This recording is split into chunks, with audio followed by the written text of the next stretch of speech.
اگر آپ گئے ہوں مدینہ، وہاں یہ متوع جو ہیں وہ آپ لوگوں کو تنگ کرتے رہتے ہیں. اس نے کسی مومن کو تنگ کیا اور اس کو تنگ کرنا شروع کیا، کہا بلا اپنے مشکل کشا کو، وہ مجھ سے تیری جان چھڑائے. اس نے کہا کیا تو کیا کہتا ہے؟ کہتا صرف خدا سے مدد مانگنی چاہیے. اس نے اس کی جیب سے پین نکالا اور پھینک دیا، کہا کہ اپنے خدا سے کہ ذرا اٹھا کے دے، یا اللہ مدد. اگر اس کا یہ مطلب ہے کہ خدا اٹھا کے دے گا، خدا کوئی نوکر تھوڑی ہے، نعوذ باللہ. ایک صحبت ہے، دوسرا معیت ہے. یعنی رسول خدا جب غار میں ہیں، غار میں ایک شخص کی صحبت حاصل ہے، اللہ کی معیت حاصل ہے. معیت اور صحبت میں فرق ہے. صحبت میں جو شخص ہے وہ فائدہ نہیں دے رہا، مدد نہیں دے رہا. مدد وہ دے رہا ہے جو صحبت میں نہیں ہے، بستر پر سو گیا ہے. جب فضائل امیر المؤمنین میں جسے صرف 3 ملیں، اس کے تعصب کا آپ اندازہ لگا سکتے ہیں. ان 3 میں سے میں کہتا ہوں کوئی ایک، صرف ایک، یا علی انت منی و انا منک، 5 کلمات ہیں. صحیح بخاری کی یہ روایت ہے. یہی روایت فضیلت علی ابن ابی طالب پر، خلافت علی ابن ابی طالب پر، ولایت علی ابن ابی طالب پر، وصایت علی ابن ابی طالب پر کافی ہے. اگر کسی کی یہ حاجت روائی کرتے ہیں، یہ 1000 غلام آزاد کرنے سے بہتر ہے. وَخَيْرٌ مِّنْ حَمَلَانِ أَلْفَ فَرَسٍ فِي سَبِيلِ اللَّهِ. اگر کہیں جنگ لگی ہوئی ہے، آپ 1000 گھوڑے سامان لاد کر، اسلحہ لاد کر اس جہاد کے لیے بیچتے ہیں، اس سے بہتر ہے ایک مومن کی ایک حاجت پوری کر دو. امیر المؤمنین بھی جن چیزوں کو دیکھتے تھے، ان کو امیر المؤمنین کے علاوہ کوئی اور نہیں دیکھ سکتا تھا. یہاں بہت بڑا اختلاف ہے اور بہت بڑا گیپ ہے اہل سنت اور ہم میں، اور اس میں معرفت کا بہت بڑا باب ہے. یہ وہ کہتے ہیں کہ جب وحی نازل ہوئی، فرشتہ آیا، آن حضرت پر کہا پڑھ. آن حضرت نے کہا مجھے تو پڑھنا آتا ہی نہیں ہے. پھر فرشتے نے آن حضرت کو پکڑا، جھنجھوڑا، دبوچا، گرایا، کشتی ہوئی، اور پڑھ. اس کے بعد کہیں جا کے آن حضرت نے پڑھا، اور اس کے بعد وہ ڈرتے رہے، پتہ نہیں یہ شیطان تھا یا فرشتہ تھا. اور پھر جا کے ورقہ بن نوفل اور ساری کہانی، یہ ساری داستان ہمارے ہاں مسترد ہے. زندان شام میں جب سر آنا شروع ہوئے، ایک ایک سر آتا، لوگ ماتم کرتے. جب یہ 2 سر آئے، ان کو لینے والا کوئی نہ تھا. زینب سر حسین پر بین کرتی رہی، واپس کربلا تشریف لائی. سب اپنے اپنے شہیدوں پر روئے، ان شہیدوں پر کوئی رونے والا نہ تھا. واپس مدینہ پہنچتی ہیں، بانا کے قبر پر جاتی ہے، حسین پر گریا کرتی ہے. مادر کی قبر پر جاتی ہے، حسین پر گریا کرتی ہے.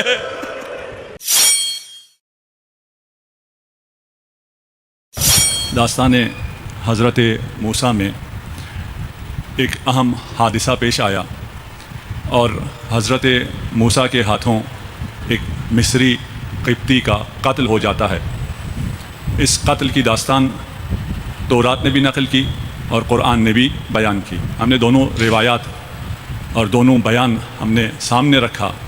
تورات اپنے نبی کی عصمت کا دفاع نہ کر سکا، قرآن موسیٰ کی اور تمام انبیاء کی عصمت کا دفاع کرتا ہوا نظر آتا ہے. اب صورتحال خوف کی ہے. فَأَصْبَحَ فِي الْمَدِينَةِ خَائِفًا. اب موسیٰ خائف ہیں کہ لوگوں کو پتہ چل جائے گا کہ اگر موسیٰ نے مصری کو مارا ہے تو پھر موسیٰ کی جان کو خطرہ تھا. فَإِذَا الَّذِي اسْتَنصَرَهُ بِالْأَمْسِ. کل جس بنی اسرائیل کے فرد کی موسیٰ نے مدد کی تھی، آج وہ پھر کسی سے جگڑ رہا تھا اور جگڑتے ہوئے شور کر رہا تھا، موسیٰ کو پھر پکار رہا تھا.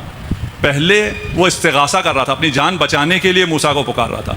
آج وہ شور شرابہ کرتے ہوئے اب اس کو اعتماد آ گیا تھا کہ میرے پیچھے موسیٰ ہے، میں جو مرضی کروں موسیٰ کو آواز دوں گا، وہ آ کے میرا کام چلا دے گا.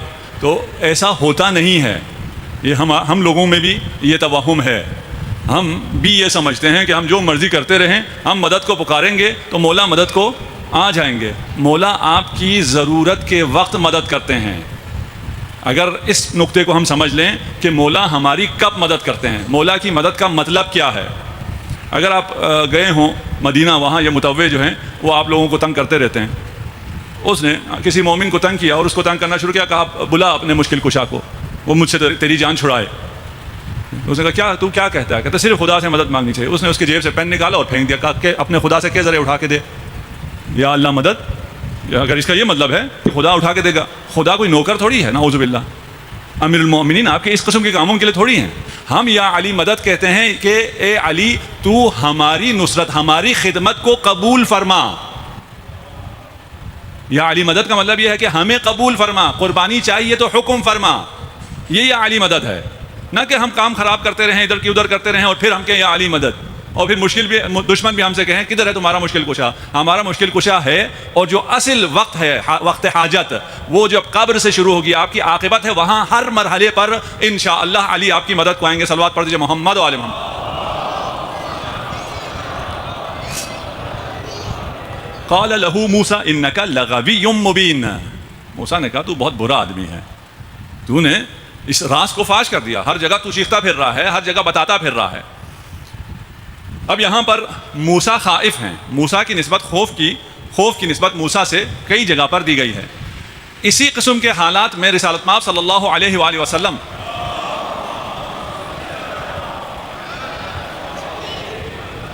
جب قرار پاتے ہیں تو آپ گھبراتے نہیں ہیں, بلکہ ساتھ جو گھبرا رہا ہوتا ہے اس سے فرماتے ہیں اذ ہما فی الغار اذ یقول لصاحبہ لا تحزن ان اللہ معنا. یہ فرق ہے محمد کا اور موسیٰ کا. موسیٰ کیونکہ ایک مسئلہ ہو گیا ہے, ابھی خائف ہے اور مدین کی طرف روانہ ہونے والا ہے, چھپ رہا ہے. رسالت مآب غار میں ہیں, غار میں جو صاحب ہے, صحابی ہے, وہ ڈر رہا ہے. رسالت مآب فرما رہے ہیں لا تحزن, مت ڈر. کیوں؟ ان اللہ معنا, اللہ ہمارے ساتھ ہیں.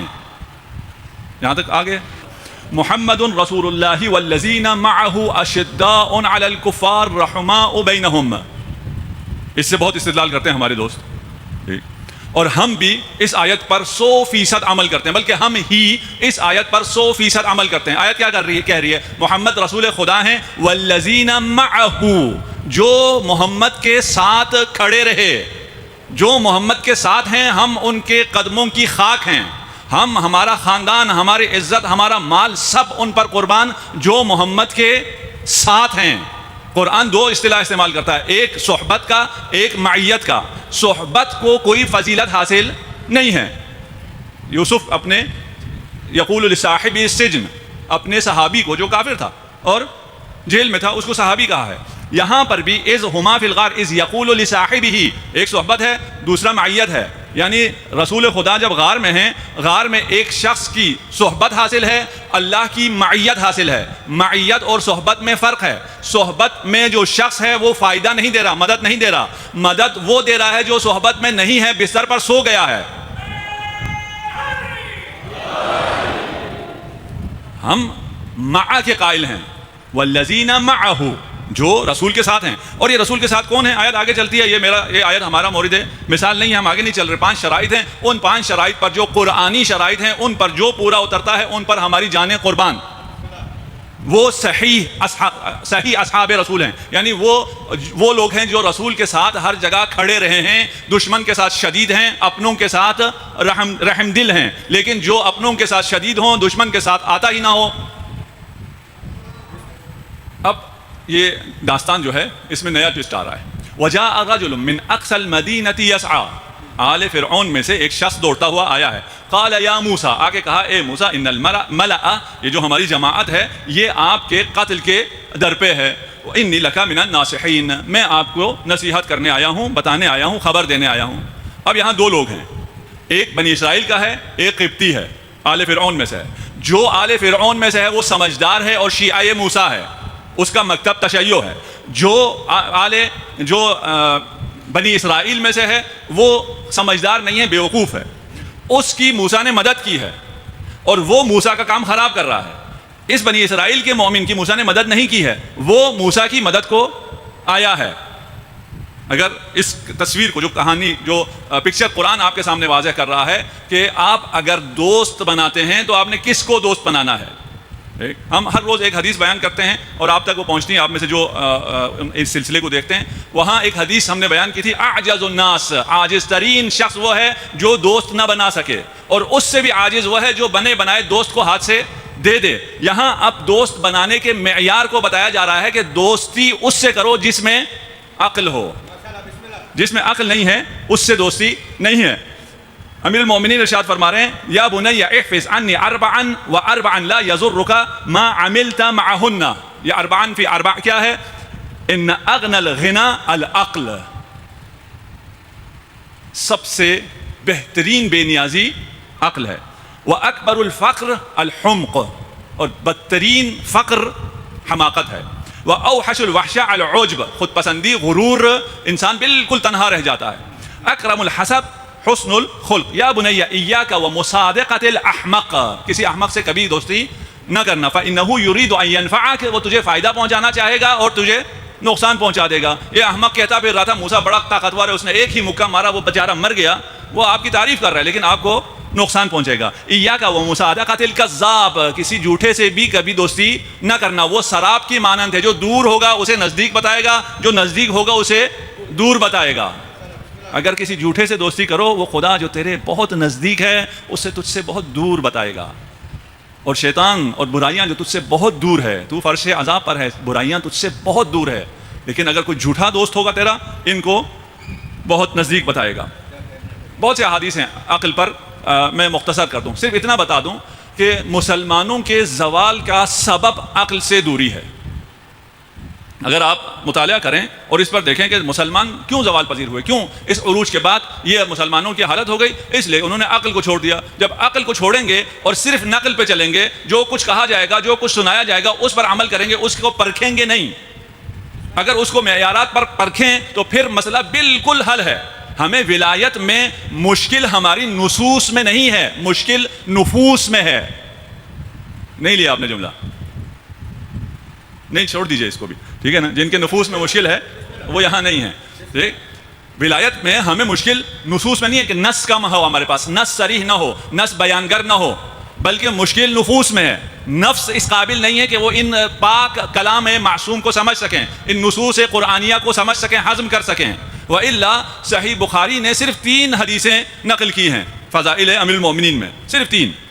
جب فضائل امیر المومنین میں جسے صرف 3 ملیں، اس کے تعصب کا آپ اندازہ لگا سکتے ہیں۔ ان 3 میں سے میں کہتا ہوں کوئی ایک، صرف ایک، یا علی انت منی و انا منک، 5 کلمات ہیں، صحیح بخاری کی یہ روایت ہے۔ یہی روایت فضیلت علی ابن ابی طالب پر، خلافت علی ابن ابی طالب پر، ولایت علی ابن ابی طالب پر، وصایت علی ابن ابی طالب پر کافی ہے۔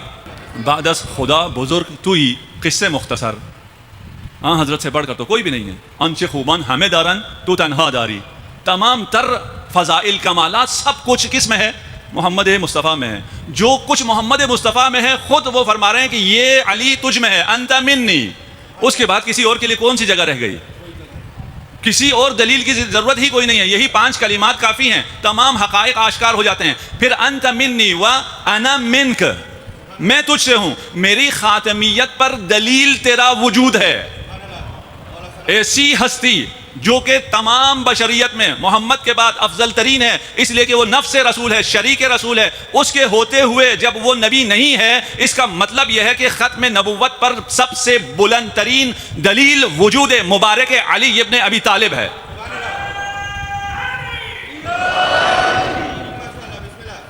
آئیے موسیٰ نکل گئے، اب اس حالات کو بھی میں نہیں بتاتا کہ کیسے نکلے اور مدین تک پہنچنے میں ان کو کیا حالات پیش آئے۔ مدین 1300 کلومیٹر پیدل راستہ، ان کے پاس نیویگیٹر بھی نہیں تھا کہ وہ اس میں ڈالیں اور ان کو روٹ ملتا چلا جائے، کوئی ادھر ادھر تھوڑے بہت شاید بھٹکے بھی ہوں، کچھ آرام بھی کیا ہو۔ مسلسل اگر چلیں تو 45 دن مدین پہنچنے کے لیے مصر سے پہنچ گئے۔ پہنچنے کے بعد کیا ہوا، قرآن بھی بیان کر رہا ہے اور تورات بھی بیان کر رہا ہے۔ تورات کیا کہہ رہا ہے؟ کہہ رہا ہے کہ موسیٰ جب مدین پہنچے، مدین میں جا کر رہے، ایک دن وہ کسی کنویں کے کنارے گئے، وہاں انہوں نے دیکھا کہ 7 بچیاں پانی بھر رہی ہیں اپنے بیڑوں کے لیے۔ اس کے بعد کچھ چرواہے آئے تو یہ لوگ ہٹ گئے، موسیٰ آگے گیا، ان سے موسیٰ کا مکالمہ ہوا۔ روایت ہے تورات، ٹھیک۔ اس کو قرآن کیسے بیان کرتا ہے؟ وَلَمَّا وَرَدَ مَاءَ مَدْيَنَ وَجَدَ عَلَيْهِ أُمَّةً مِّنَ النَّاسِ يَسْقَوْنَ۔ تورات کہہ رہا ہے پہنچنے کے بعد ایک دن یہ واقعہ پیش آیا۔ قرآن کہتا ہے نہیں، جیسے ہی مدین پہنچے، مدین پہنچتے ساتھ ہی ایک کنواں تھا، اس کنویں سے لوگ پانی بھر رہے تھے، اپنے بیڑوں کو سیراب کر رہے تھے۔ موسیٰ نے آتے ساتھ دیکھا کہ کچھ خواتین، 2 بچیاں الگ سے کھڑی ہیں، بھر نہیں رہی ہیں پانی، وہ 2 بچیاں الگ سے کھڑی ہیں۔ یہ کہ قال ما خطبکما، آپ کی مشکل کیا ہے، آپ یہاں الگ سے کیوں کھڑے ہیں؟ انہوں نے کہا کہ ہمارا باپ بوڑھا ہے اور یہ اس کی بکریاں ہیں، یہ جب تک باقی لوگ پانی نکال کے اپنے ان کو پلا نہ دیں تب تک ہم آگے نہیں جا سکتے۔ اب ان 2 کہانی میں کتنا بڑا فرق ہے، اس میں پھر 5-6 منٹ لگ جائیں گے، میں آپ کے اس پہ چھوڑ دیتا ہوں۔ اگر ہم جو شروع کیا تھا اور موسیٰ کو حکم، حکمت اور علم عنایت کیا تھا، کیوں؟ لِأَنَّكَ مِنَ الْمُحْسِنِينَ، اس لیے کہ تو محسنین میں سے، احسان کنندہ ہے۔ احسان کرنے والا ہے. اس احسان کا یہاں ذکر آ رہا ہے. موسیٰ 45 دن 50 دن صحرا نوردی میں اور بھوک اور پیاس کی شدت میں ایک شہر پہنچا ہے, پہلی دفعہ پانی دیکھا ہے, اپنی فکر نہیں کر رہا ہے, مظلوم کی تلاش کر رہا ہے کہ میں کس کی مدد کر سکتا ہوں, کس کو میرے مدد کی ضرورت ہے. ان سے جا کے پوچھا, ان کے بیڑوں کو سیراب کیا, اور ان بچیوں کے لیے تورات کہتا ہے کہ 7 بچیاں تھیں کاہن کی, اور 7 کے ساتھ یہاں آئی ہوئی تھیں. قرآن کہتا ہے 2 بچیاں تھیں, اور وہ ابونا شیخ کبیر. کچھ لوگ کہتے ہیں حضرت شعیب ہے, کچھ کہتے ہیں حضرت شعیب نہیں ہے. ہماری روایت میں حضرت شعیب لکھا ہوا ہے, اور اس کو ابھی ہم بحث نہیں کرتے کہ یہ شیخ کبیر کون تھا, اور اس نے کیا کیا تھا کہ اسے 10 سال کی نوکری نبی اللہ کلیم اللہ موسیٰ, اس کا 10 سال اس نے نوکری کی. اس نے وہ کیا کمال کیا تھا, چھوڑ دیجئے اس کو.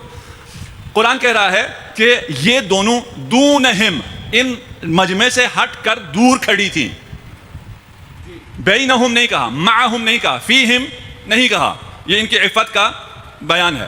دوسرا, اگر کسی کی 7 بچیاں ہیں تو بوڑھے باپ کو اکیلے چھوڑ کے 7 کی 7 بچیاں بکریاں چرانے تو نہیں آ جائیں گی. خوب اس کے بعد کیا کیا, فسقا لہما ثم تولی الی الظل, ان کو پانی پلانے کے بعد یہ سائے میں چلے گئے اور کہا قال رب انی لما انزلت الی من خیر فقیر. دوسروں کا کام پہلے کیا, اس کے بعد ابھی تازہ تازہ آئے ہیں, درخت کا سایہ تلاش کیا, اور اس درخت کے سائے میں جا کر خدا سے طلب کیا کہ خیر نازل فرما, تیرا خیر کا میں بھی فقیر ہوں. امیر المؤمنین ارشاد فرماتے ہیں واللہ ما سألہ الا خبزا یأکلہ. یہ جو حضرت موسیٰ نے کہا کہ مجھے میں خیر کا فقیر ہوں, یہ خیر صرف ایک روٹی اس کا سوال کیا تھا, اس لیے کہ صحرا میں جو یہ 45 دن 50 دن گزارے موسیٰ نے, اس میں صرف جڑی بوٹیاں کھاتے رہے, گھاس پھوس کھاتے رہے, اور ان کا پیٹ اتنا اندر چلا گیا تھا کہ گھاس کی سبزی ان کے پیٹ پر نمایاں ہو گئی تھی. اس حالت میں انسان ہو, اور اس حالت میں وہ جب پہنچے مجتمع میں, آبادی میں, پانی کے پاس پہنچے, خوراک کے پاس پہنچے, اس کو کیا نظر آتا ہے؟ اگر الہی انسان ہے تو اس کو یہ تلاش ہوتی ہے میری ضرورت کس کو ہے, میں کس کی مدد کر سکتا ہوں, کیونکہ وہ جانتا ہے کہ انسان کی مدد کرنے پر خدا کتنا خوش ہوتا ہے اور خدا کیا کیا عطا کرتا ہے. ایک روایت, 2-4 روایتیں دیکھیے, شاید ایک ہدیہ کروں. قضاء حاجت المؤمن خیر من عتق 1000 رقبہ. ایک مومن کی ایک حاجت روائی, ایک مومن کی ایک حاجت روائی. پتہ کیا ہے, کبھی کبھار آپ کا مومن بھائی ڈپریس ہوتا ہے, اس کو مسکرا کے دیکھ لیں, اس کی حاجت پوری ہو جاتی ہے. بس کسی کو پوچھ لیں, وہ بیچارہ مریض ہے, آپ ایک SMS ہی کر دیں, اس کا حال پوچھ لیں, اس سے یہ پوچھ لیں تمہیں کوئی مشکل تو نہیں ہے, کووڈ آیا ہوا ہے, تمہارا کاروبار وغیرہ ٹھیک ہے, تمہیں پیسوں کی ضرورت تو نہیں ہے. اگر کسی کی یہ حاجت روائی کرتے ہیں, یہ 1000 غلام آزاد کرنے سے بہتر ہے. وَخَيْرٌ مِّنْ حَمَلَانِ أَلْفَ فَرَسٍ فِي سَبِيلِ اللَّهِ. اگر کہیں جنگ لگی ہوئی ہے, آپ 1000 گھوڑے سامان لاد کر, اسلحہ لاد کر اس جہاد کے لیے بیچتے ہیں, اس سے بہتر ہے ایک مومن کی ایک حاجت پوری کر دو. یہ کیونکہ معلوم ہے, موسیٰ کو معلوم ہے, اور موسیٰ کو حکمت بھی اسی وجہ سے ملی ہے, موسیٰ کو علم بھی اسی وجہ سے ملی ہے. موسیٰ کو پتا ہے کہ ابھی یہ کرے گا تو بیوی بھی اسی وجہ سے ملے گی. موسیٰ کو تو معلوم ہے. بس آپ جو جوان جتنے بیٹھے ہیں, اگر ان کو خواہش ہے تو پھر نیک کام کریں, لوگوں کے کام آئیں, ٹھیک ہے, لوگوں کے کام آئیں, خدا آپ کی مشکل کو انشاءاللہ حل کرے گا. اب موسیٰ نے خدمت کی, احسان کیا, اور درخت کے نیچے آ کے بیٹھ گئے. مانگ کیا رہے ہیں کہ ایک لقمہ, ایک روٹی کا ٹکڑا مل جائے, بہت ہے. فَجَاءَتْهُ إِحْدَاهُمَا تَمْشِي عَلَىٰ اسْتِحْيَاءٍ. اگر وقت ہوتا میں ہم ان سب کا لفظ بلفظ بتاتے اس میں کیا کیا چیزیں ہیں. ان دو بچیاں تھیں, 2 میں سے ایک واپس آئی اور شرماتی بھی آ رہی ہے, عَلَىٰ اسْتِحْيَاء آ رہی ہیں, حیا کے ساتھ یہ آ رہی ہے. قالت ان ابی یدعوک, کہا کہ میرا باپ آپ کو بلا رہا ہے تاکہ آپ نے جو ہمارے لیے کام کیا ہے اس کا آپ کو اجر دے سکیں. یہ چلے جاتے ہیں اس بزرگ کے پاس, بزرگ کو جا کے اپنا قصہ بتاتے ہیں. وہ بزرگ بھی پہنچا ہوا تھا, اس نے کہا فلا تخف نجوت من القوم الظالمین, تمہیں خوف کرنے کی ضرورت نہیں ہے, تم ظالموں سے نجات پیدا کر چکے ہو. ٹھیک. اچھا, یہ کہانی ہم جب بچے تھے تو والد صاحب ہمیں بیڈ ٹائم سٹوری کے طور پہ سناتے تھے. اس کے بعد انہوں نے جو سنایا, ابھی مجھے کتابوں میں نہیں ملا, لیکن جو ہم نے بچپن میں سنا ہے وہ بتاتا ہوں. البتہ میں نے پوچھا بھی نہیں ابھی ان سے کہ یہ آپ نے بچپن میں ہمیں سنایا تھا, آپ نے کسی کتاب سے دیکھ کے سنایا, کوئی روایت تھی, یا بچوں کو خوش کرنے کے لیے کوئی تھوڑا سا کہانی میں وہ ڈالا. یہ جب بچی آئی ہے اور کہا بابا بلا رہے ہیں, آپ نے ہم پر احسان کیا ہے, تو روایت یہ کہتی ہے کہ حضرت موسیٰ نے کہا کہ ہم بنو یعقوب خواتین کے پیچھے نہیں چلتے ہیں. تو میں آگے چلوں گا, آپ پیچھے چلیں. تو جو ہمیں کہانی بچپن میں سنائی جاتی تھی اس میں یہ تھا کہ اس نے کنکریاں اٹھائیں بچی نے, اور وہ کنکری اگر دائیں طرف پھینکے تو اس کا مطلب یہ ہوتا تھا اب ٹرن رائٹ, اگر بائیں طرف پھینکے اس کا مطلب تھا اب ٹرن لیفٹ. ٹھیک, اور اگر یہ روایت ہے تو اس کا مطلب یہ ہے کہ نامحرم کے ساتھ گفتگو بھی کم سے کم ہونی چاہیے. ٹھیک ہے نا, نامحرم سے گفتگو ہو سکتی ہے. یہ بچیاں بھی باہر کام کرنے گئی ہیں, انہوں نے اپنی مشکل بھی بیان کی ہے. اگر میں نے جیسے عرض کیا, اگر میرے پاس وقت ہوتا میں ان تمام جگہوں پر ہاتھ رکھ کے آپ کو بتاتا کہ یہ دیکھو یہاں بچیوں نے کتنا بولا, موسیٰ نے کتنا بولا, یہاں جو بچی آئی ہے اس نے کتنا بولا, موسیٰ نے کتنا جواب دیا. کوئی اضافی بات نہیں ہے, کوئی فضول بات نہیں ہے, کوئی ادھر ادھر کی بات نہیں ہے. ضرورت کی بات کرو, نامحرم کے ساتھ زیادہ اختلاط مت کرو. ہمارے ہاں یہ باتیں ختم ہوتی جا رہی ہیں, زمانہ بڑا ایڈوانس ہو گیا ہے, خرابیاں اس کی وجہ سے بہت زیادہ مچ رہی ہیں. اگر صحیح سچی محبت چاہیے تو یہ کرو. اس کے بعد آگے کیا ہو رہا ہے, قالت احداہما یا ابت استاجرہ. یہ جو گئی تھی اس کا دل حضرت موسیٰ پہ آ گیا. حضرت موسیٰ نے اگر اضافی بات کی ہوتی تو پھر اس کا دل کہاں آنا تھا, کیونکہ حضرت موسیٰ نے نظریں نیچے رکھی, کام کی بات کی ہے, حیا کا مظاہرہ کیا ہے. اس نے بچی کہتی ہے اپنے باپ سے کہ اسے آپ کام پہ رکھ لیجئے, اس لیے کہ ان خیر من استاجرت القوی الامین. بچیوں کو اگر آپ امین ہیں تو انہیں پسند آتا ہے, اور بچیوں کے لیے, بچوں کو بھی اسی طرح, شاید آپ لوگوں کو بھی ہے نا, اگر بچیاں امین ہوں, حیا ان میں ہو, عفت ہو, تو لڑکوں کو پسند آتی. ٹھیک, یہاں بچی نے اظہار کیا, اور یہ بھی قرآنی ہمیں درس مل رہا ہے کہ اگر بچی اپنی پسند کا اظہار کر رہی ہے تو یہ کوئی بے حیائی نہیں ہے. یعنی بچی کو اگر کوئی رشتہ پسند آ گیا ہے, وہ آ کے اپنے والد سے کہہ سکتی ہے کہ بابا مجھے فلان بچہ پسند آیا ہے, اور پسند آنے کی وجہ یہ ہے کہ وہ اخلاقی ملاقات میں بہت اچھا ہے, فلاں شادی میں فلاں جگہ گئے, سب سے زیادہ ڈیسنٹ وہ تھا, اس نے کسی نامحرم کی طرف نگاہ اٹھا کے دیکھا ہی نہیں, اس کے اس اخلاق کی وجہ سے مجھے وہ پسند آ گیا ہے. یہ کہنے میں کوئی حرج نہیں ہے. اچھا, اس سے آگے, اس سے بڑھ کے ہو رہا ہے, حضرت شعیب یا وہ بزرگ جو بھی ہیں وہ آفر کر رہے ہیں حضرت موسیٰ کو کہ میری اس بچی سے آپ شادی کر لیں. یہ بھی ہمارے معاشرے میں نہیں ہوتا کہ ہمارے معاشرے میں لڑکی پروپوز کرے جا کے رشتہ اپنا لے کے جائے, یہ ہمارے معاشرے میں نہیں ہوتا, جبکہ اسلام میں اس کی کوئی ممانعت نہیں ہے, قرآنی تعلیمات میں اس کی ممانعت نہیں ہے. قال انی اريد ان انکحک احدی ابنتی, میں ان دو میں سے ایک کی آپ سے شادی کرنا چاہتا ہوں. پھر اس کا مہر بھی ہے کہ آپ کو 8 سال خدمت کرنی ہوگی, 8 سال آپ کو بکریاں چرانی ہوں گی, اگر 10 سال کرو تو آپ محسنین میں سے ہوں گے, اور اس کے بعد جہاں جانا ہے آپ پھر اپنی فیملی کا ہاتھ تھامو اور چلے جاؤ. ادھر ہم اس میں بھی زیادہ معطل نہیں ہوتے. مدین میں 10 سال رہے یا 8 سال رہے, اکثر مفسرین کہتے ہیں 10 سال رہے, اور اس کی وجوہات کیا ہیں ابھی ہم اس میں تفصیل میں نہیں جا رہے. 10 سال بعد حضرت موسیٰ اپنی فیملی کا ہاتھ تھام کے واپس اب مصر جا رہے ہیں. مصر واپس کیوں گئے, مدین سے واپس مصر کیوں گئے, تورات وجہ بیان کرتا ہے, قرآن اس بارے میں خاموش ہے کہ کیوں واپس گئے. قرآن کہتا ہے واپس گئے, تورات کہتا ہے واپس اس لیے گئے کہ وہ فرعون جو ولادت حضرت موسیٰ کے دور میں تھا وہ مر گیا. وہ جب فرعون مرا تو جو نیا فرعون آیا اس نے بنی اسرائیل پر مزید ظلم کرنا شروع کیا. اس پر جب بنی اسرائیل پر ظلم بہت زیادہ بڑھ گیا تو فریاد بنی اسرائیل آسمان تک پہنچی, تو خدا کو یاد آیا, اوہو ان سے بھی میں نے کوئی وعدہ کیا ہوا تھا. تورات نقل کر رہا ہوں, یہ ذرا خیال رکھیے گا. یہ تورات کہہ رہا ہے, تورات کی سوری یوں ہے کہ مدین سے واپسی کی وجہ یہ ہے کہ فرعون مر گیا. اس کا مطلب یہ ہوا کہ 2 فرعون ہو گئے, فرعون زمان ولادت اور فرعون جب یہ پوری سٹرگل آپ جا کے تبلیغ کریں گے حضرت موسیٰ, وہ اور فرعون ہو گیا, یہ اور فرعون ہوا. یہ تورات کے مطابق. قرآن کے مطابق وہ ایک ہی فرعون ہے, موسیٰ کا واسطہ ایک ہی فرعون سے پڑا ہے. دوسرا اس میں مشکل یہ ہے, وہ کہہ رہا کہ خدا بھول گیا تھا, لوگوں نے جب زیادہ دعا کیا تو خدا کو یاد آ گیا کہ میں نے تو بنی اسرائیل سے بھی کوئی وعدہ کر رکھا تھا. جیسے ہم نے پہلے کہا نا, حضرت یوسف نے کہا تھا کہ کوئی موسیٰ ابن عمران آئے گا تمہیں نجات دے گا, یہ خدا کا وعدہ ہے, لیکن خدا اپنا وعدہ نعوذ باللہ بھول گیا تھا. خوب, ہمیں اسے کام نہیں ہے, صرف ہمیں یہ ہے کہ یہ پتہ رہے کہ تورات میں اس قسم کی باتیں ہیں جو ناقابل قبول داستان ہے. اس کے بعد جب وہ چلے ہیں تو قصہ نار آ جاتا ہے, آگ کا واقعہ آ جاتا ہے. فلما قضى موسى الاجل, جب موسیٰ نے اپنا پیریڈ پورا کر لیا, 10 سال پورا کیا, 8 سال پورا کیا, وصار باهله آنس من جانب الطور نارا, جانب طور سے ایک آگ دیکھی, کیونکہ سردی میں جا رہے تھے, تاریک تھا, اندھیرا تھا, راستہ پتہ نہیں چل رہا تھا. اس وقت ایک آگ نظر آتی ہے. قال لأهله امكثوا انی آنست نارا. یہ آگ صرف حضرت موسیٰ کو نظر آ رہا ہے, اور باقی جو ان کے ساتھ اہل بیت ہے وہ اس آگ کو نہیں دیکھ پا رہے. امیر المؤمنین بھی جن چیزوں کو دیکھتے تھے ان کو امیر المؤمنین کے علاوہ کوئی اور نہیں دیکھ سکتا تھا. انی ارا نور النبوہ, نور نبوت کو صرف علی دیکھ سکتے تھے, باقی لوگ نہیں دیکھ سکتے تھے. یہاں پر بھی حضرت موسیٰ نے اس آگ کو دیکھا، حضرت موسیٰ کے ساتھ ان کی زوجہ تھی اور وہ تھے یا نہیں تھے، وہ اس آگ کو نہیں دیکھ سکے۔ یہ جو اللہ کی نشانیاں نازل ہوتی ہیں یا یہ جو نشانیاں آیات اللہ کو انبیاء دیکھتے ہیں، انہیں انبیاء اپنے پورے وجود سے دیکھتے ہیں، اپنی آنکھوں سے نہیں دیکھتے، اپنے کانوں سے نہیں سنتے، اپنے پورے وجود سے، اپنے قلب سے ان حقائق کو درک کرتے ہیں۔ نہ جانے میں پہنچا سک رہا ہوں یا نہیں، ٹھیک؟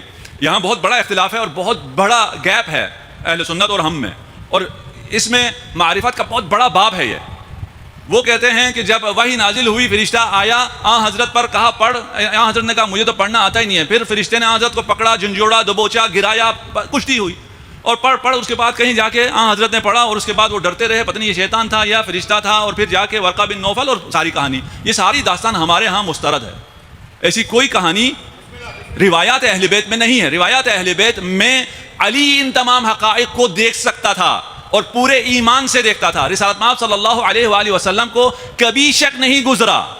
خلاصہ یہ نظر آیا ان کو، اور ایسے نظر آیا جس میں کوئی شک نہیں ہے۔ کہا تم یہاں ٹھہرو، میں جاتا ہوں، یا خبر لے کے آؤں گا یا آگ کا کوئی حصہ لے کے آؤں گا تاکہ تم اس کو سیکھ سکو۔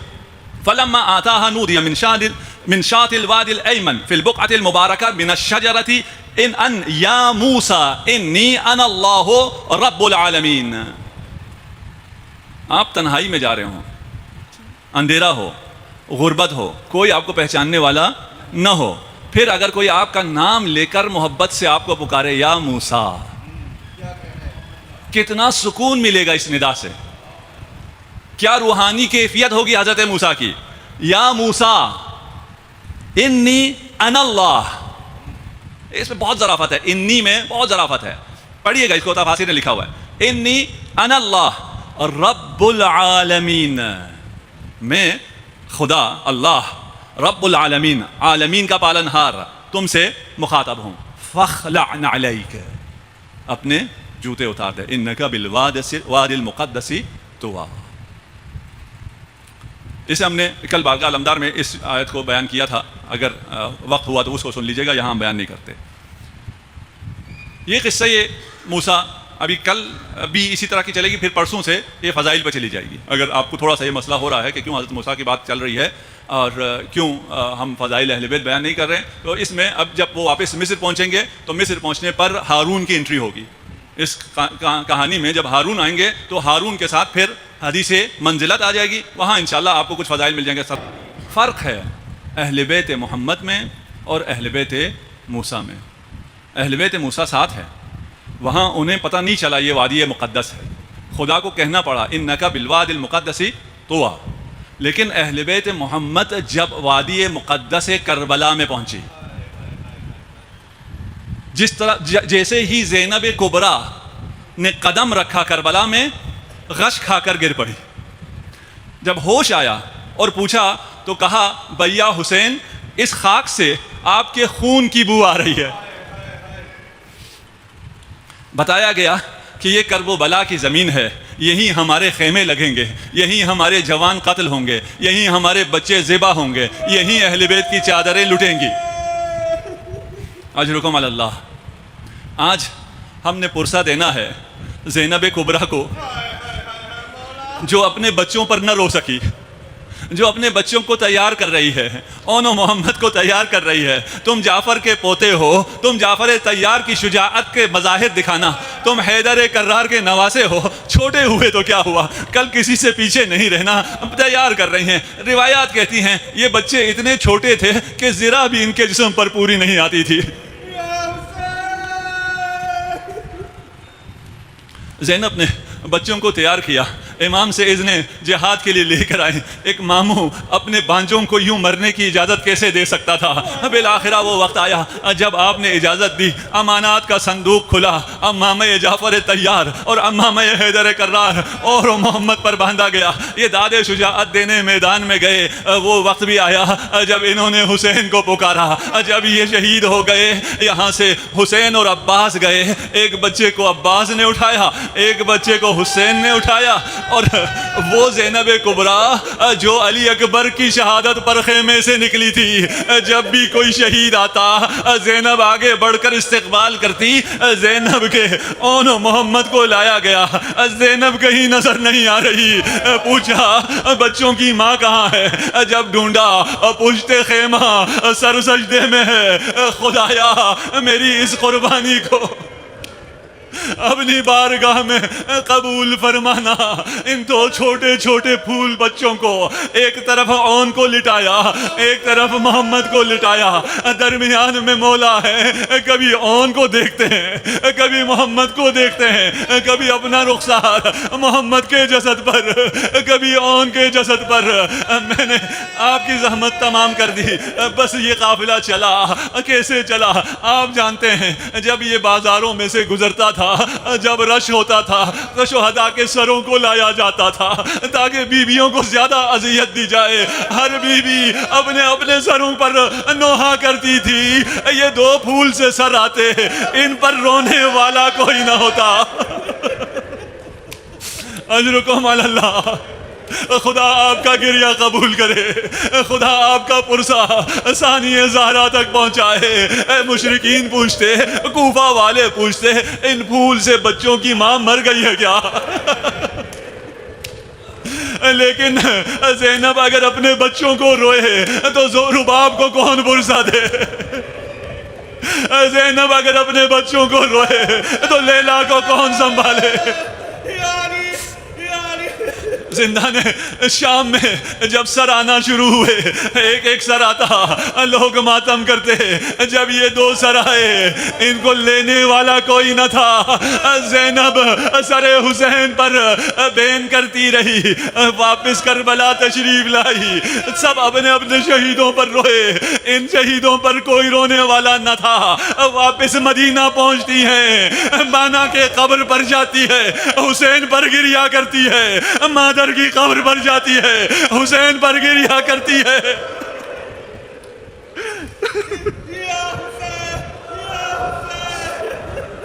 مائیں اس غم کو سمجھ سکتی ہیں، اس کیفیت کو ہم مرد نہیں سمجھ سکتے. اگر کوئی رو سکے تو اس کا دل ہلکا ہو جاتا ہے. لیکن اللہ کا سلام اس قلب زینب پر، اپنے بچوں پر. نہ کربلا میں روئی، نہ شام میں روئی، نہ مدینہ میں روئی. قافلے کو گھروں میں پہنچانے کے بعد جب اپنے گھر آتی ہے، جب خالی صحن دیکھا ہوگا، جب چھوٹے چھوٹے بھی سر دیکھے ہوگا. ہمارے اس پرسے کو، اس توسل کو اپنی بارگاہ میں قبول منظور فرما. تمام عزاداروں کو اپنے حفظ و امان میں رکھ. جتنے مریض ہیں بالاخص شیخ شفا نجفی، الحاج مصطفیٰ گوکل اور باقی تمام مرضائے اسلام کو شفاء عاجل عنایت فرما. السلام علیکم دوستو، کیسے ہیں آپ؟ امید کرتا ہوں آپ سب خیریت سے ہوں گے. ہماری یہ ویڈیو آپ کو کیسی لگی ہے ہمیں کمنٹ سیکشن میں ضرور بتا دیا کریں، اور ہماری ویڈیو کو اپنے دوست احباب سے ضرور شیئر کیا کریں تاکہ ہر آنے والی نئی ویڈیو آپ کے پاس بر وقت پہنچ سکے. آپ سے یہ گزارش رہتی ہے کہ ہمارے اس ویڈیو کو زیادہ سے زیادہ شیئر کر کے، یعنی کہ اپنے دوستوں اور رشتہ داروں سے شیئر کریں تاکہ ذکر محمد وآل محمد آپ کی نسلوں میں جاری و ساری رہے. السلام علیکم.